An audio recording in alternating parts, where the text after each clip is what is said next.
في لقطة غريبة لا تحدث إلا كل 7000 سنة، سأل فرد الأمن المسؤول عن تأمين عبد الفتاح السيسي في الصين وزير الخارجية الأمريكي جون كيري قائلا: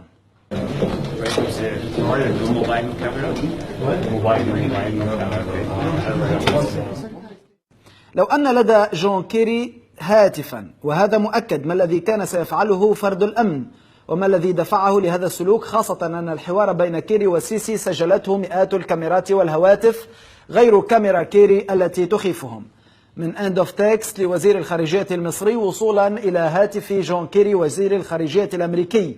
بعد الفضائح المحلية أيضا على الصعيد الدولي، هناك من يتعمد إهانة مصر اليوم وبالأمس وسيفعل هذا غدا أيضا. لن أستفهم هذه المرة، لكني فقط سأطرح ما لدي من معلومات.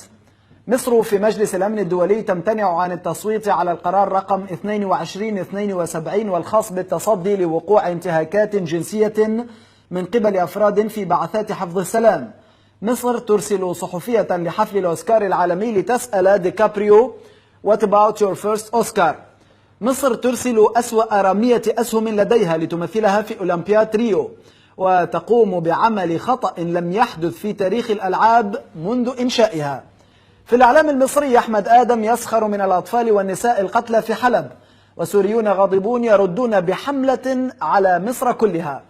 عبد الفتاح السيسي ممثلا لمصر في اليابان يسلم بالمصافحة ولا أحد يرد عليه التحية، فهو يجهل تقاليد البلد المضيف.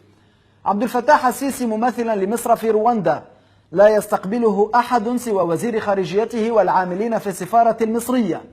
عبد الفتاح السيسي ممثلا لمصر في خطاب للهند ذات الأغلبية الهندوسية: يجب عليكم مشاركتنا في تصحيح صورة الإسلام.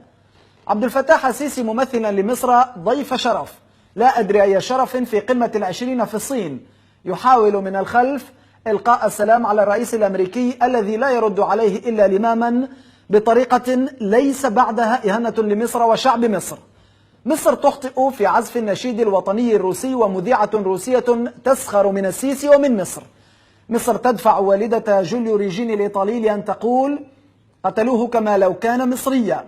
مصر تجعل بن علي يلدرم رئيس الوزراء التركي يقول: لسنا مصر حتى ينجح انقلاب في بلدنا. من اند اوف تكست لوزير الخارجية المصري وحتى هاتف جون كيري وزير الخارجية الأمريكي: لقد نجحتم بامتياز في هدم صورة المحترمة لمصر، فانعموا بهذا الانتصار.